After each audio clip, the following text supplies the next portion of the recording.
स्वराज्य म्हटलं की छत्रपती शिवाजी महाराज आणि छत्रपती संभाजी महाराज हे दोन नावे आपल्याला लगेच लक्षात येतात. छत्रपती राजाराम राजे हे नाव कायम विसरलं जातं. तर आज आपला पॉडकास्ट पूर्ण त्याच्यावरतीच असणार आहे. म्हणजे आज आपण छत्रपती राजाराम राजे यांच्याच आयुष्यावरती पूर्ण बोलणार आहोत. तर त्यासाठी आपल्या सोबत आहेत अभ्यासक ओमकार उतेकर. तर चला त्यांना भेटूया. नमस्कार मंडळी. नमस्कार. मी आहे ओमकार उतेकर, इतिहास अभ्यासक. गेली जवळजवळ 15 वर्षे आपण ऐतिहासिक पुस्तकांचा असेल, संदर्भ ग्रंथांचा आपण अभ्यास करत आहोत आणि त्यातून जवळजवळ 8 ते 10 वर्ष छत्रपती राजाराम महाराजांवर आपला स्पेसिफिक अभ्यास सुरू आहे. ज्यामध्ये आपल्याला डिटेल अशी छत्रपती राजाराम महाराजांची माहिती समाजापर्यंत पोहोचवायची आहे, मराठी माणसापर्यंत पोहोचवायची आहे, किंबहुना संपूर्ण भारतापर्यंत आपल्याला छत्रपती राजाराम महाराजांचा पराक्रम पोहोचवायचा आहे.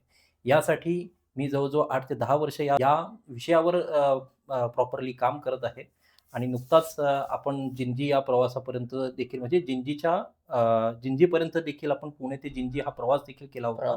जो म्हणजे अभ्यासिकदृष्ट्या जो प्रवास आहे तो महत्त्वाचा आहे, जेणेकरून जिंजीचा जो प्रवास आहे छत्रपती राजाराम महाराजांचा तो समजून घेण्यात यावा, यासाठी आम्ही तो प्रवास केलेला आहे. तो देखील आम्ही बाईकने प्रवास केलेला आहे. खूप छान, खूप छान. म्हणजे छत्रपती राजाराम राजांवरती त्यांच्या म्हणजे इतिहासावरती काम करणारे पहिले तर खूप कमी जण आहेत. मोजकेच आहेत. त्यांच्यावरती पुस्तकं पण आपण पाहिली तर खूप कमी आहेत. आणि नंतर व्हिडिओज, पॉडकास्ट किंवा माहिती सांगणारे हे तर फार कमी आहेत. तर त्यातले तुम्ही आता एक आहात, जे छत्रपती राजाराम राजांवरती तुम्ही अभ्यास करताय आणि आज आमच्या सोबत एमएच टॉक्स मध्ये तुम्ही आलात. जे काही तुम्ही सांगाल ते आमच्यासाठी खूप म्हणजे एक आदरणीय असेल. त्यासाठी पहिलं तर तुमचे आभार मानतो आम्ही तुम्ही आल्याबद्दल. तर आपण पहिला प्रश्न घेऊया.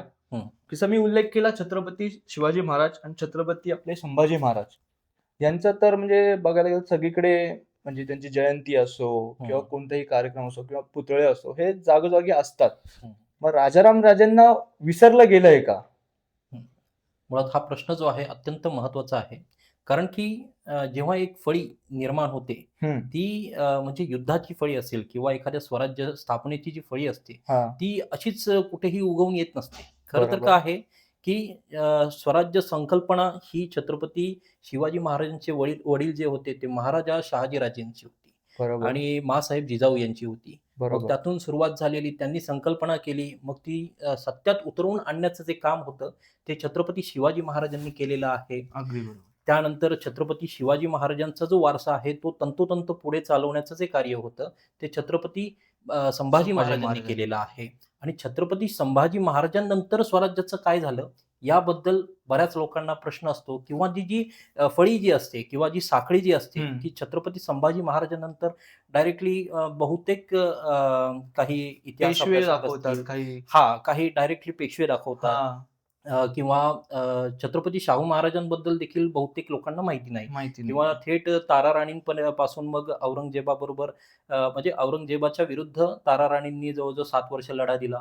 पण जो 27 वर्षाचा जो काळ आहे ना, जो महाराष्ट्रात औरंगजेब जेव्हा दाखल झाला तेव्हापासून छत्रपती संभाजी महाराज, मग त्यानंतर छत्रपती राजाराम महाराज आणि मग त्यानंतर छत्रपती तारा राणी साहेब आहेत. अशा ह्या 3 जणांचा जो काळ आहे तो अत्यंत महत्त्वाचा काळ आहे आणि तो थोडका नसून तो 27 वर्षांचा काळ आहे. आणि यामध्ये थेट राजाराम महाराजांना कित्येक ठिकाणी वगळण्यात आलेला आहे. पण राजाराम महाराजांचा जो इतिहास जो आहे तो वगळण्याजोगा नव्हताच. तो पराक्रमाचा आणि पराक्रमाची शर्थ करणारा एक असा राजा होता, ज्याला जसं संभाजी महाराजांना बऱ्याच दूषणं देऊन त्यांचा जो इतिहास जो आहे तो झाकण्यात आला किंवा तो मलिन करण्यात आला, तसंच पुढच्या यामध्ये एक दुसरा जो छावा आहे शिवाजी महाराजांचा, छत्रपती शिवाजी महाराजांचा जो दुसरा छावा आहे त्याचा देखील असाच इतिहास मलिन करण्यात आला.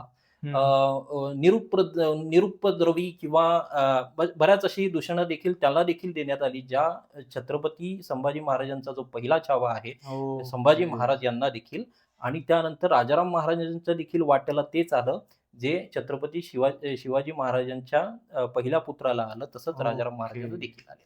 बरोबर. हा उल्लेख चांगला केलात की छत्रपती आपले संभाजी महाराज त्यांचा पण खूप ठिकाणी इतिहासामध्ये असं वेगवेगळ्या गोष्टी दाखवल्या आहेत, की त्यांना हं. वेगळे छंद होते हं, किंवा हं, काही होत्या. हं, मग हं. त्यांना कुठेतरी दाग लावण्याचा प्रयत्न करण्यात आला होता. तसंच राजाराम महाराजांबरोबर पण झालं. हो, हो, हो.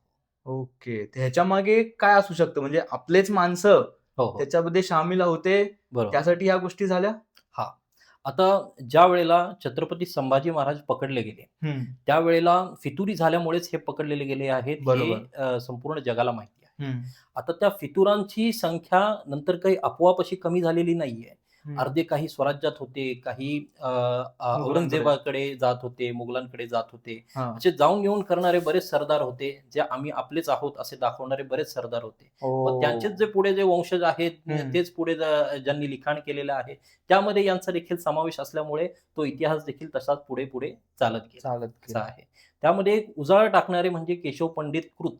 म्हणजे हं. केशव पंडितांनी राजाराम महाराज समकालीन आहेत. केशव पंडित जे आहेत, त्यांनी राजाराम महाराजांचं बऱ्याच ठिकाणी म्हणजे त्यांचंच एक समकालीन असं चरित्र निर्माण केलेलं आहे. ते ओके. वाचून आज बऱ्याच लोकांना उलगडा झालेला आहे, की राजाराम महाराजांचा इतिहास जो होता, तो काही थोडा-थोडका नसून तो जवळ-जवळ 11 वर्षांची कारकीर्द आहे. अगदी बरोबर. जसं तुम्ही सांगितलत, की राजाराम महाराजांची कारकीर्द 11 वर्ष आहे. हं. तर संभाजी महाराजांनी तर 9च वर्ष हो, बघायला हो. गेलं तर हं, हं. औरंगजेबाशी युद्ध युद्ध केला केलं. किंवा त्यांना अपोज केलं. हं, यांनी हं. तर 11 वर्ष केलं त्यानंतर. बरोबर. मग तर हं, हा हं. पूर्णपणे म्हणजे एक वाळीत टाकतो ना आपण हं, तसंच झालं हं. यांच्यासोबत. बरोबर. आता जनरली कसं आहे, की संभाजी महाराज यांनी हं, शिवाजी महाराजांचं जे पराक्रमाचं जे धोरण जे होतं किंवा त्यांचं राज्य स्थापनेचं धोरण असेल किंवा राज्य चालवण्याचं धोरण होतं हं. किंवा त्यांची पराक्रमी जो वारसा जो आहे, तो संभाजी महाराज यांनी तंतोतंत जपला होता. कारण की ओके. ते राजाराम महाराजांच्या म्हणजे राजाराम महाराजांना जेव्हा राजगादी मिळाली, हं. त्यावेळेलाची परिस्थिती जी होती ती देखील वेगळी होती आणि संभाजी महाराजांच्या काळात जी परिस्थिती होती ती ती देखील देखील वेगळी वेगळी होती. होती. अगदी तर बरोबर. त्यावेळेला संभाजी महाराजांनी तंतोतंत म्हणजे 99.99% जो आहे, तो हं. राजकारभार तशाच्या तसाच चालवलेला आहे, जसा शिवाजी महाराजांनी केलेला आहे. तशाच बरोबर, प्रकारे. म्हणजे बरोबर. कोणाला वचनं न देणे किंवा अ, अ, कुठल्याही म्हणजे सरदार असेल किंवा हं. सेनापती असेल, कुठलीही कोणीही गढी न उभारणे. ह्या ज्या संभाजी महाराजांनी ज्या कारकिर्दीमध्ये त्यांच्या ज्या शिवाजी महाराजांच्या ज्या गोष्टी तंतोतंत राबवल्या आहेत, हं. त्यापुढे त्यांनी 9 वर्ष तंतोतंत राबवल्या असल्यामुळे संभाजी महाराजांना कमी लेखणारे किंवा लहान असं लेखणारे असे जे काही सरदार होते, हं. त्यांची एक वेगळी फळी निर्माण झाली किंवा असे जे काही हो. प्रतिनिधी होते, त्यांची एक वेगळी फळी निर्माण झाली आणि त्यामुळे भविष्यात जाऊन संभाजी महाराजांना अवघ्या 9 वर्षामध्येच त्यांना ती अटक झालेली आहे आणि खूप दुर्दैवी त्यांचा अंत झालेला आहे. अंत झाला. अगदी बरोबर. हं, तर तुम्हाला, हं, स्वतः तुम्हाला छत्रपती राजाराम राजे हं. यांच्यावरती अभ्यास करावा असं कसं वाटलं? म्हणजे कधी निर्माण झाली ही इच्छा? माझं शिक्षण जे आहे, चेतना महाविद्यालय वांद्रे या ठिकाणी झालेलं आहे ओके. आणि या महाविद्यालयामध्ये एक प्रशस्त असं वाचनालय म्हणजे ग्रंथालय होतं. हं. जेथे मी बरीचशी पुस्तकं वाचली. तर ओके. त्यामध्ये मी बऱ्याच कादंबरी वाचल्या. मला ऐतिहासिक वाचनाचा खूप छंद होता. त्यामुळे मी त्यावेळेस बऱ्याच कादंबऱ्या वाचल्या. तर त्यामध्ये जवळ एक 13वी का 14वीत असताना मी एक छत्रपती संभाजी महाराजांचं एक कादंबरी वाचली. जी ओके. होती संभाजी. ही विश्वास पाटील यांनी लिहिलेली एक संभाजी कादंबरी होती. हं. मग त्यानंतर मी ही कादंबरी वाचून झाल्यानंतर त्यामध्ये राजाराम महाराजांचा उल्लेख येत होता हं. आणि त्यामध्ये काय झालं, की राजाराम महाराजांचं पुढे काय झालं किंवा स्वराज्याचं पुढे काय झालं, हा हं. मला नियमितपणे प्रश्न पडायचा, की आता बरोबर. ही कादंबरी वाचल्यानंतर आपल्याला काय करावं लागेल? मग हं. मध्यंतरी मी त्याच वेळेला एक लेख वाचला यामध्ये पेपरमध्ये एक लेख वाचला, ज्यामध्ये स्पष्ट लिहिण्यात आलेलं होतं, की कादंबऱ्या हा काही इतिहास नाही, असा आहे. ओके. तर हा कादंबऱ्या म्हणजे इतिहास नसतो किंवा एखादी कादंबरी जी असते त्याला आपण इतिहासाचा पुरावा किंवा तंतोतंत असाच इतिहास होता असं मानू शकत नाही. कारण की ती लेखकाने लिहिलेली एक कल्पना देखील असू शकते, जी इतिहासाशी ओह! धरून असू शकते आणि परंतु ती कल्पना असू शकते, असं आहे. मग त्यामध्ये संवाद हम्म. असतील किंवा घटना असतील थोड्याफार बदलल्या देखील असू शकतात. ओके. तर मग मी म्हटलं, की आता पुढचं काय? म्हणजे जर समजा नक्की खरं काय? कादंबऱ्या हा जर इतिहास नसेल, तर आपल्याला काय वाचलं पाहिजे? हां, तर मग संदर्भ ग्रंथ हा एक मला शब्द त्याच लेखमध्ये मिळाला, की एक हां. संदर्भ ग्रंथ तुम्ही वाचले पाहिजेत. तर संदर्भ ग्रंथ मी शोधण्यासाठी सुरुवात केली. तर ते ओके. संदर्भ ग्रंथ शोधत असताना हं. मी आमच्या कॉलेजमध्ये अशी सिस्टम होती, की महाविद्यालयामध्ये आमच्या अशी सिस्टम होती, की एखादी चिठ्ठी म्हणजे एक रिक्वेस्ट जे लेटर असतं किंवा हां, ती हां. चिठ्ठी असते ती आपल्या बॉक्समध्ये टाकायची असते वाचनालयाच्या आणि ते दुसऱ्या 2-3 दिवसामध्ये त्या संदर्भातली एक पुस्तक मिळणार. म्हणजे ओके. सहजच मी एक राजाराम महाराज असं नाव लिहून ती चिठ्ठी मी टाकली हां. असं. आणि त्यानंतर मला 2 ते 3 दिवसानंतर तर एक पुस्तक जे आहे ते माझ्या हाती लागलं. त्यामध्ये असा स्पष्ट उल्लेख होता म्हणजे त्याचं टायटलच असं होतं, की वासी बेंद्रे यांनी लिहिलेलं पुस्तक आणि त्याचं टायटल होतं छत्रपती राजाराम महाराज आणि नेतृत्वहीन हिंदवी स्वराज्याचा मोगलांशी झगडा. आता यामध्ये महत्त्वाची गोष्ट काय झाली, की नेतृत्वहीन कसं म्हणता येईल? जर छत्रपती राजाराम महाराज असा उल्लेख आहे त्या पुस्तकावर हं. आणि नेतृत्वहीन हिंदवी स्वराज्य कसं काय होऊ शकतं? जर बरोबर. राजाराम महाराज जर हयात आहेत किंवा एखादे छत्रपती हयात आहेत आणि नेतृत्वहीन कशाप्रकारे होऊ शकतं? ही माझी पहिली पायरी होती क्युरिओसिटीची, हं. की राजाराम महाराजांबद्दल अशा प्रकारे कसं काय पुस्तक आहे हं. आणि ते आपण वाचूया. मग तिथून सुरुवात झाली माझी खऱ्या अर्थाने छत्रपती राजाराम महाराजांवर संशोधन करण्याची. असं. ओके. मग ती एक चिंगारी होती, की हो. नेतृत्वहीन कसं काय बोललं गेलंय? बरोबर, बरोबर. कारण का जर छत्रपती जर आहेत ते हं, आपले आणि हं. त्यांना नेतृत्वहीन म्हणजे हिणवल्यासारखं झालं ते. हो, बरोबर. ओके. त्यानंतर मग तुम्ही आता जशी चिंगारी तर तुम्हाला भेटली. त्यानंतर हं, तुम्ही मग कुठले अजून पुस्तकं रिफर केलीत? हं, हं. त्याच्याने तुमचं अजून नॉलेज वाढलं? बरोबर. आता हे जे मी पुस्तक वाचलं होतं हं. वासी बेंद्रे यांचं छत्रपती राजाराम महाराज. बरोबर. तर हे जे पुस्तक आहे, तर ते मी जवळ-जवळ एक 2009 मध्ये मी हे पुस्तक वाचलं होतं. 9 ते 10 या 2009 मध्ये. हां. ते एक 13वी-14वी ला असेन मी त्यावेळेला. आणि त्यानंतर पूर्ण जवळ-जवळ अ, बरीच वर्ष जॉब असेल किंवा या सगळ्या गोष्टी दुबईला होतो मी जवळ-जवळ जॉबसाठी. मग त्या संदर्भामध्ये बरीच पुस्तकं मी दुबईला देखील घेऊन गेलो. हो. आणि त्या त्या संदर्भातला अभ्यास देखील केला. मग म्हटलं, की राजाराम महाराज आपल्याला समजून घ्यायचे असतील, तर आपल्याला शिवाजी महाराज, संभाजी महाराज व्यवस्थित आणि ते पण संदर्भासहित समजून घेणं गरजेचं आहे. आणि त्या हो. दरम्यान मला त्या पुस्तकाशिवाय व्यतिरिक्त असं दुसरं कुठलं पुस्तक त्यावेळेला मिळालं नाही. हां. असं. कारण की दुबईला असल्यामुळे माझं रीच पुस्तकांच्या बाबतीत आधीच कमी झालं कमी होतं. झालं. तेव्हा काही ऑनलाईन शॉपिंग किंवा अशा काही गोष्टी नव्हत्या. 2012चा काळ होता असा. हां. तर मग त्यामुळे जी माझ्याकडे जी पुस्तकं होती ती 4-5 वर्ष मी ती वाचली, व्यवस्थित पठन केलं त्याचं, अध्ययन केलं आणि त्यानंतर मग दुबईहून आल्यानंतर जवळ-जवळ 2016 मध्ये 2016च्या जुलैमध्ये मी दुबईवरून रिटर्न आलो. हं. रिटर्न आल्यानंतर जवळ मी पुस्तकांची लायब्ररी असा एक कन्सेप्ट मी सुरू केलं एक संस्थेमार्फत.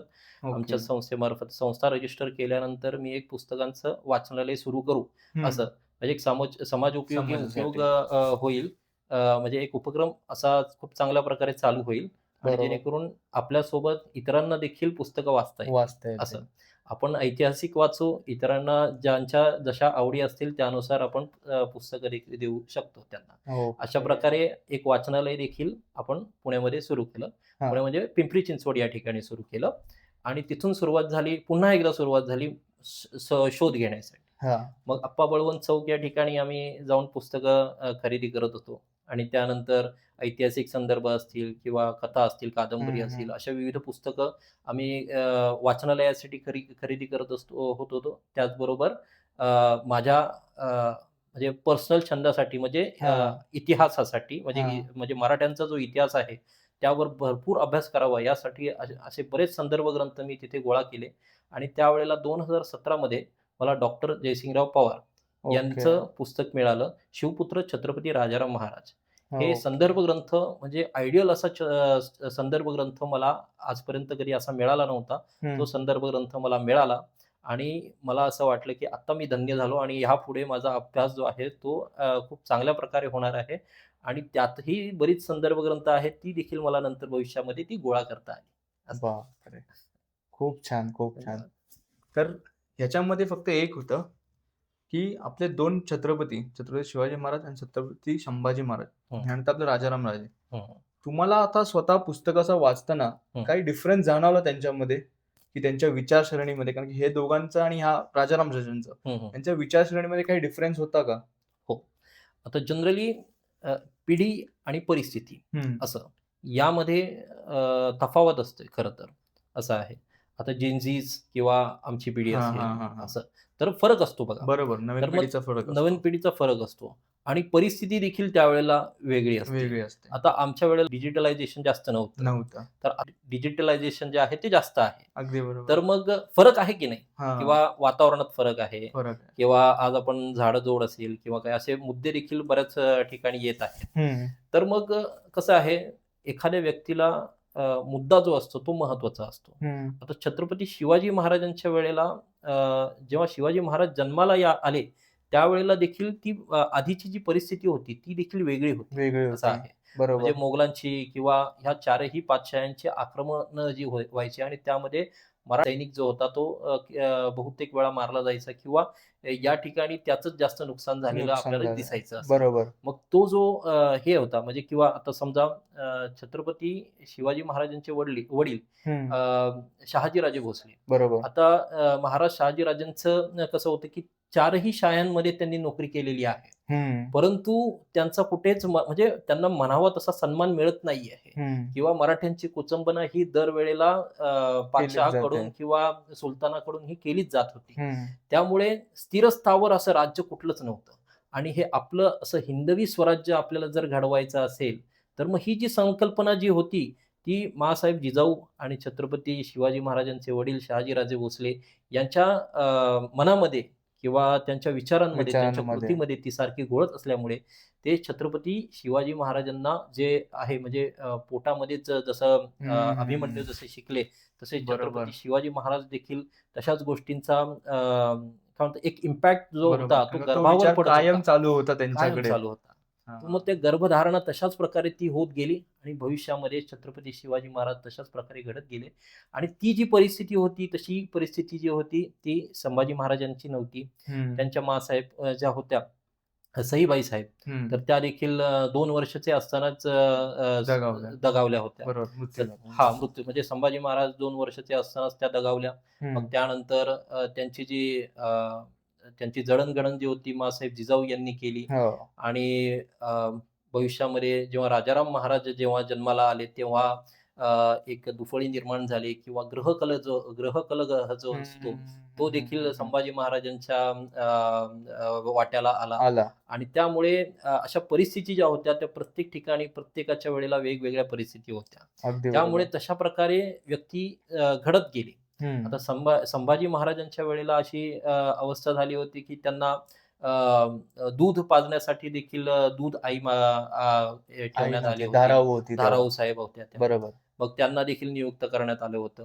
मग अशा छोट्या-मोठ्या ज्या गोष्टी होत्या त्यातून माणूस घडत गेला आणि पुढे संभाजी महाराज असतील, त्यांचा पराक्रम असेल, असं राजाराम महाराज असतील. आता राजाराम महाराज हे काही संभाजी महाराज आणि शिवाजी महाराज यांच्यासारखे एकदम सबळ किंवा हं. काय म्हणतात ताकदवान किंवा अशा प्रकारची त्यांची शरीरयष्टी नव्हती. हं. ते नॉर्मल होते. म्हणजे जर समजा संभाजी महाराज जर दुप्पट असतील, तर ते एकपट असतील असं आपण समजूया. गृहीत धरू ओके, शकतो. असं आपण समजूया. ओके. आणि थोडंसं म्हणजे कसं आजारी वगैरे अशा प्रकारच्या गोष्टी त्यांच्या वेळेला जास्त होत्या किंवा हो, हो. दुष्काळ ह्या सगळ्या गोष्टी जास्त असल्यामुळे त्यांच्या प्रकृतीमध्ये फरक बराच होता. जे 2 छत्रपती होऊन गेले हं. त्यांच्या आणि यांच्या म्हणजे राजाराम महाराज यांच्या तुलनेमध्ये शरीरसृष्टीमध्ये फरक होता. यष्टीमध्ये हा खूपच फरक होता. हां. त्यामुळे तरीही देखील त्यांनी स्वराज्याचं 11 वर्ष स्वातंत्र्य टिकवून ठेवलं आणि जवळ-जवळ 11 वर्ष औरंगजेब या बलाढ्य अशा सेनानीसोबत त्यांनी झुंज दिली आणि ती यशस्वीरित्या स्वराज्य टिकवून ठेवण्याचं त्यांनी काम केलं. बघ, अगदी बरोबर. तुम्ही उल्लेख चांगला एक केलात, की ह्यांचा डिफरन्स तर होता हं, हं, हं. शरीरावरती. पण असं बोलूया तर मी खूप ठिकाणी पाहिलंय, आपले हं. छत्रपती संभाजी महाराज आणि राजाराम राजे यांच्यामध्ये पण मतभेद होते. हं. हे खरं आहे का? नाही, छत्रपती संभाजी महाराज आणि छत्रपती राजाराम महाराज यांच्यामध्ये मतभेद नव्हतेच. नव्हते. म्हणजे हे हां. बनवलेल्या गोष्टी आहेत. हां, म्हणजे कसं आहे बाई साहेब म्हणजे महाराणी सोयराबाई साहेब ज्या सोयराबाई. होत्या, तर त्यांचं आणि संभाजी महाराजांचं मतभेद होतं, असं आहे. हां. राजाराम महाराज हे लहान असल्यामुळे त्यांना काही या गोष्टीचा सुगावा देखील नव्हता, नव्हता. असं आहे. पण ज्यावेळेला शिवाजी महाराजांचे निधन झालं हं. आणि त्यानंतर जो संभाजी महाराजांकडे वारसा जात होता, तर त्यावेळेला अडथळा आणणारी म्हणजे त्यांच्या पक्षातली लोकं अडथळा आणणारे म्हणजे कोण होते? तर महाराणी सोयराबाई यांच्या पक्षातील लोकांचा पगडा तिथे रायगडावर जो रायगडावरती होता तो भारी होता. जास्त होतं, जास्त बरोबर. आणि त्यांनी संख्या देखील तिथे जास्त होती. जास्त जे होती. कटवाले जे होते, हां, तर तिथे रायगडावर ते त्यावेळेला उपलब्ध होते. बरोबर. आणि त्यामुळे म्हणजे एका फितुरीला सुरुवात तिथूनच झाली होती, की हं. संभाजी महाराजांच्या विरोधात आपल्याला बंड करायचा आहे आणि त्यांना ती सुरुवात म्हणजे झाली. छत्रपती पदावर त्यांना बसवायचं नाही. त्या जागी आपल्याला एक लहान वयाचा मुलगा त्याला आपल्याला बसवायचा आहे, जो राजाराम आहे हं, आणि त्या राजारामाच्या वतीने आपल्याला राज्य करायचं आहे आणि राज्य उपभोगायचं आहे. हं. संभाजी महाराज हे राज्य हे उपभोगणारे नव्हते खरं तर. बरोबर. ते राज्य त्यांना उपभोगायचं नव्हतं, तर त्यांना ते राज्य वाढवायचं होतं, ते सक्षम बनवायचं होतं. आणि समोर जो होता तो औरंगजेब हा मोठा असा बलाढ्य होता. बलाढ्य सेनानी होता आणि जवळ औरंगजेबाची ख्याती अशी होती, की तो एखादी मोहीम जर काढत असेल ना औरंगजेब, तर त्यावेळेला जवळ-जवळ 3 ते 4 महिन्यामध्ये एखादी मोहीम जी पूर्ण फत्ते करून तो परत यायचा. असा हं. आशिया खंडातला 3ऱ्या नंबरचा तो राजा होता. म्हणजे बादशाह होता. बादशाह होता. असा बादशाह हा महाराष्ट्रात येत आहे आणि त्यासाठी जर एक 8, 9, 10 वर्षाचा मुलगा जर समजा आपण त्यावर गादीवर बसवला, म्हणजे छत्रपती राजाराम राजाराम महाराज महाराज.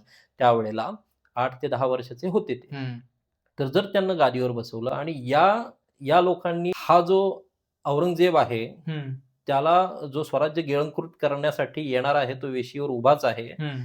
आणि तो घुसखोरी करणारच आहे आणि अशा वेळेला एखाद्या म्हणजे एक तह करून समजा किंवा स्वराज्याची अर्धी जमीन असेल किंवा अर्धे गड असतील, हे सगळं त्याला देऊन आणि हे जे कारभारी मंडळी जे आहेत ते मुक्त झाले किंवा अर्धं राज्य का होईना आपल्याला आपल्याला उपभोगायला मिळतंय भेटलं. की नाही, हां. असं. असा जर त्यांचा जर मानस असेल, तर मग हा स्वराज्यासाठी खूपच घातक ठरणार होता. त्यामुळे सबळ असा राजाच त्या गादीवर बसणं त्यावेळेला गरजेचं होतं. गरजेचं होतं. त्यामुळे छत्रपती संभाजी संभाजी महाराजांना महाराज. हंबीरराव मोहिते असतील किंवा इतर जे मराठा सरदार जे आहेत, तर हां. त्यावेळेला प्रबळ होते. प्रबळ तर होते. त्यांनी सेनानी जे होते, हां. त्यांनी संभाजी महाराजांची बाजू धरली आणि बरोबर. त्यांना छत्रपती केलेला आहे. केलंय. हंबीरराव मोहिते, हंबीर हं, मामा. हंबीर. अगदी बरोबर. खूप छान. तर मग आम्हाला तुम्ही अ, राजाराम राजांबद्दल अशी कोणती गोष्ट सांगू शकता का, जी आम्हाला आत्तापर्यंत माहितीच नसेल? हं. छत्रपती राजाराम महाराजांचा जन्म जो आहे, हं. तो अ, राजगडावर झालेला आहे. बरोबर. आणि छत्रपती राजाराम महाराजांचा जो मृत्यू आहे, हं. तो सिंहगडावर झालेला आहे. आता जन्म आणि मृत्यू या 2 घटनांमधलं जर अंतर जर तुम्ही जर पाहिलत ना, हं. तर अक्षरशः तुम्ही म्हणाल की अवघ्या 30 वर्षाचा हा काळ आहे. 30 29 ते वर्ष. 30 वर्षाचा काळ. 29-30 वर्षाचा. हां. आता यामध्ये जन्म-मृत्यूचा जो काळ आपला जो पाहतोय आपण हं. इथे, की त्यामध्ये जवळ-जवळ आताची जी पिढी आहे, हं. तर 29-30व्या वर्षी अजूनही आपले पॅरेंट्स जे असतात, तर हं. त्यांचाच सपोर्ट घेऊन पुढे कार्य करत असतात किंवा बरोबर. कुठेतरी नोकरीला जात असतात. कुठे काही म्हणजे त्यांचं व्हिजन अजूनही क्लिअर नसतं या बरोबर. 30-29 वर्षात. पण या 30-29 वर्षामध्ये छत्रपती राजाराम महाराज सिंहगडावर त्यांनी त्यांचा देह ठेवलेला आहे. अशी एक महत्त्वाची घटना ही आहे. ती अत्यंत कमी लोकांना माहिती आहे आणि छत्रपती राजाराम महाराजांची जी समाधी आहे, हं. तर ती सिंहगडावर आपल्याला पाहण्यासारखी समाधी आहे ती आणि तिथे जाऊन नतमस्तक होण्याची ते एक ठिकाण आहे. तिथे सर्वांनी आदर्श घ्यावा. म्हणजे हं. एखाद्या व्यक्तीने 29-30 29-30 वर्षामध्ये वर्षामध्ये. स्वराज्यासाठी आपल्या देहाची चाळण केली अक्षरशः आणि घोडदौड करून पूर्ण परिसर जो आहे म्हणजे कर्नाटक आणि महाराष्ट्र हा जो हं. आता त्यावेळेचा कर्नाटक म्हणजे आताची 4 राज्य देखील त्यामध्ये आहेत. म्हणजे हो. कर्नाटक आताचा कर्नाटक, हं. तामिळनाडू, मग आंध्र प्रदेश, मग केरळ हं. आणि आता तेलंगणा अशी 5 हे राज्य सगळी आहेत समजा. राज्य हां, तेव्हाची तर होती. तो कर्नाटक हा जो भाग आहे. तर त्या त्या प्रांताला कर्नाटक म्हटलं जायचं. आताचा जो हं. साउथ इंडिया जो साऊथ आहे. आहे, त्याला कर्नाटक म्हटलं जायचं. तिथपर्यंत राजाराम महाराजांनी घोडदौड केलेली आहे आणि तिथपर्यंत पराक्रम केलेला आहे आणि 8 वर्ष जी तामिळनाडूमध्ये आता जो तामिळनाडू आहे, तर तेथे जिंजी या ठिकाणी शिवाजी महाराजांचा दूरदृष्टी अशी होती, की जर भविष्यामध्ये हं. औरंगजेब चालून आला, हं. महाराष्ट्रावर जेव्हा औरंगजेब चालून येईल, हं. त्यावेळेला जर महाराष्ट्रामध्ये त्यांनी पूर्ण सैन्य त्याचं व्यापून घेतलं किंवा हा सैन्याने पूर्ण जागा व्यापून घेतली, तर एक नवीन स्वराज्य किंवा दुसरं स्वराज्य देखील आपल्या मुलांसाठी किंवा आपल्या उभारता आलं पाहिजे. जनतेसाठी किंवा स्वराज्य टिकून राहावं यासाठी, या हा संकल्पनेसाठी अ, कायम राहावं यासाठी जिंजीला एक स्वराज्य त्यांनी दुसरं स्वराज्य स्थापन केलं होतं. असं. बापरे. तर ते जिंजी जो आहे गड, तर तो हम्म. गड आहे, तो जवळ-जवळ 8 वर्ष मराठ्यांची तिसरी राजधानी म्हणून ओळखला जातो आणि त्याबद्दल बहुतेक लोकांना माहीत नाही आहे. असं. ओके. खूप छान. तर असं असं ऐकण्यात पण आहे आणि बघितलं पण आहे आपण, की जेव्हा राजाराम राजे तिसरे छत्रपती जेव्हा त्यांचं राज्याभिषेक झालं, त्यावेळेस आपले दुसरे छत्रपती संभाजी महाराज हे जिवंत होते. हो, अगदी बरोबर आहे. आता घटना अशी आहे, हां. की 1 मार्च अ